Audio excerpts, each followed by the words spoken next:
आपल्या परिसरातील ताजी आणि महत्त्वाची अपडेट पाहिजे आहे तर मग आजच C24 तास या आपल्या YouTube चॅनलला लाईक करा, शेअर करा, सबस्क्राइब करा आणि बेल आयकॉनवरती क्लिक करायला अजिबात विसरू नका। पावसाळ्यामध्ये विजेचा लपंडाव, मग चिंता कशाला करताय?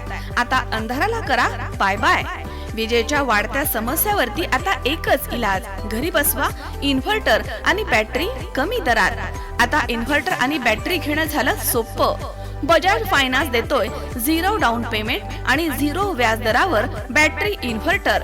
सर्व प्रकारच्या इलेक्ट्रॉनिक वस्तू मिळवण्याचं एकमेव ठिकाण साईराम इलेक्ट्रॉनिक्स अँड बॅटरीज। खरेदी विक्री संघ, व्यापारी संकुल, नगर मनमाड रोड, राहुरी।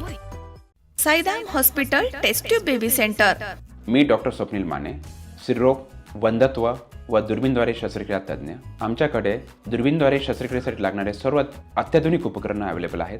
त्यामध्ये 3D 4D कॅमेरा, तसेच रुग्णांना 10 ते 20 ml रक्तस्राव होतो। पेशंटला खूप आरामदायी ऑपरेशन होतं। सूक्ष्म आजार बाहेर काढले जातात। 10 पटीने पेशंटच्या अवयवांचं निराकरण करता येतं आणि आजाराचं उच्चाटन केलं जातं। साईराम हॉस्पिटल, लॅप्रोस्कोपिक सेंटर आणि test baby centre, court area, Bhagyashree हॉटेलच्या पाठीमागे, राहुरी। राहुरी तालुक्यातील एका गावामध्ये रहिवाशी असलेल्या आणि 10वीच्या वर्गामध्ये शिक्षण घेत असलेल्या अल्पवयीन मुलीला आरोपींनी वारंवार त्रास देऊन तिचा विनयभंग केला आहे। आरोपीच्या त्रासाला कंटाळून पीडित मुलीनं शाळा सोडून दिली।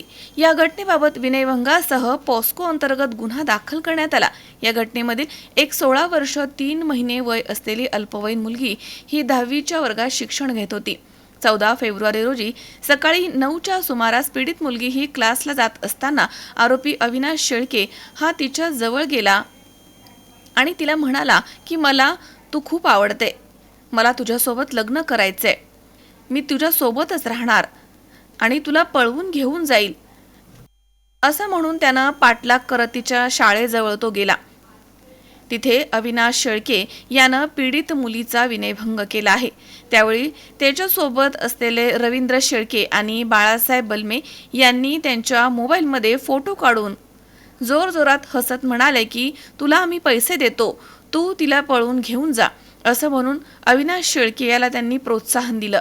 त्यानंतर आरोपीचे पीडित मुलीला वारंवार त्रास देणं सुरूच होतं।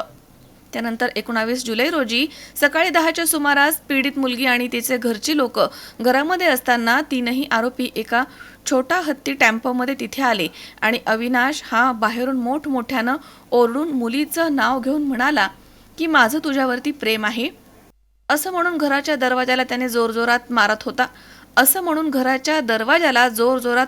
होता। तेव्हा मुलीचे वडील म्हणाले की मी पोलिसांना फोन करून बोलावलं आहे। तेव्हा आरोपी तिथून निघून गेले। सदर 3 आरोपींची पीडित मुलीला खूप भीती वाटते। ते कोणालाही न घाबरता तिच्यावरती लैंगिक अत्याचार करतील अशी माझी खात्री आहे आणि तिच्या आई वडिलांच्या जीवाला देखील त्यांच्यापासून धोका निर्माण होऊ शकतो। तसेच शाळेत येताना जाताना आरोपी तिला वारंवार त्रास देत असतात, म्हणून ती पुढील शिक्षणासाठी वरच्या वर्गात प्रवेश घेऊ शकत नाहीये, अशी भीती पीडित मुलीनं व्यक्त केली आहे। आरोपीच्या त्रासाला कंटाळून पीडित मुलीनं राहुरी पोलीस ठाण्यामध्ये फिर्याद दाखल केली। त्या फिर्यादीवरून आरोपी रवींद्र भाऊसाहेब शेळके, अविनाश भाऊसाहेब शेळके आणि बाळासाहेब अण्णा बलमे या तिघांवरती विनयभंगासह पॉस्को अंतर्गत गुन्हा दाखल करण्यात आलाय। मनोज साळवेसह सतीश फुलसौंदर, C24 तास, राहुरी।